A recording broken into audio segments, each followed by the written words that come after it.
At 18, he stepped onto the stage and never left it. Every rally, every viral clip, every clash with critics raising the stakes. Each new crowd brought louder cheers, but also sharper enemies. Student rivals tried to break him, the press questioned him, and political voices circled, waiting for him to stumble. The spotlight made him impossible to ignore, adored by some, despised by others. And then came the moment no one saw coming. Yesterday morning, on his own campus, an unknown figure ended the run with a single shot. That's a lot of people, Utah, tell you what. Charlie Kirk's story closed too early, but the mark he carved into America's youth will remain long after the stage went silent. At just 18, Charlie Kirk entered the stage with little more than conviction. In 2012, he co-founded Turning Point USA, a shoestring campus project that began with a handful of students in empty classrooms. His first challenge was simple: to be heard.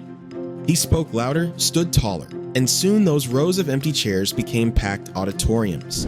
As the spotlight grew, so did the resistance. Rival student factions tried to shout him down, journalists questioned his motives, and political critics painted him as reckless. These were the early opponents, loud but beatable, and each time he pushed back, his influence expanded. By his mid-20s, Kirk wasn't just a campus organizer. He was drawing thousands to rallies, flooding TikTok feeds with viral confrontations, and sparking debates that reached into classrooms and households across the country. With every level cleared, the stakes rose higher. His Prove Me Wrong debates, You're Being Brainwashed campus tours, and American comeback events became spectacles, earning him both admiration and notoriety. His podcast, The Charlie Kirk Show, surged to 500,000 daily downloads, and T-Pus's revenue climbed into the tens of millions. He was no longer just playing on campus. He had entered the national arena. But the higher he climbed, the darker the shadows that followed. Critics zeroed in on him with intensity, accusing him of spreading election falsehoods, stoking division over COVID-19, and defending controversial positions on gun rights.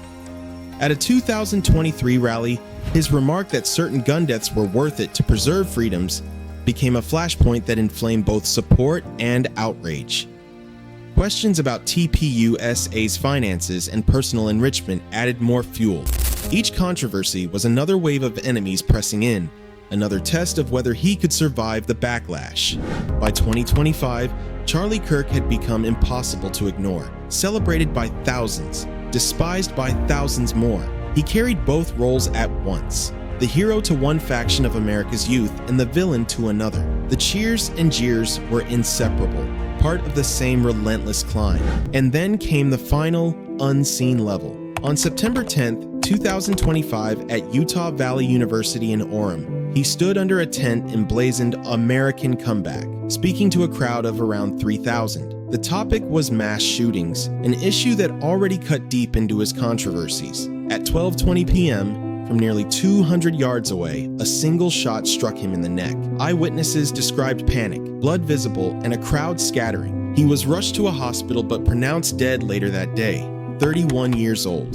There was no final speech, no clever retort, no comeback. The run ended abruptly, but like every legacy that leaves a mark, the echoes remain. Charlie Kirk's story will be replayed on TikTok Reels, in classrooms, in the memories of those who loved and those who despised him. His time was brief, but the path he carved, through conviction, controversy, and conflict, has left an imprint that will outlast the silence of his final day.